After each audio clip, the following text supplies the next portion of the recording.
Sayın Başkanım, değerli meclis üyeleri ve kıymetli misafirlerimiz, sizleri Milliyetçi Hareket Partisi grubu adına saygı ve sevgiyle selamlıyorum.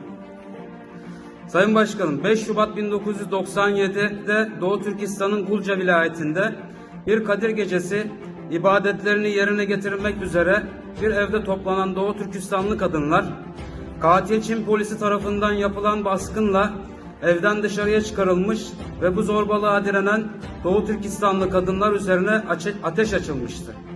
Akabinde bölge halkı bu duruma tepki olarak bir araya gelmiş, ancak katil Çin polisi bu kalabalık üzerine ateş açarak tam anlamıyla bir katliam gerçekleştirmişti.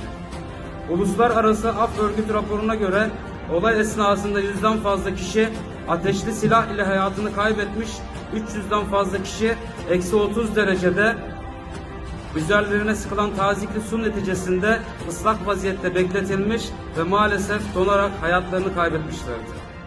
Olay sonrasında 200'den fazla Doğu Türkistanlı soydaşımız göstermelik mahkemelerde yargılanma sonucu idam cezası alarak katledilmiş ve 90 soydaşımız da müebbet hapis cezasına çarptırılmıştır.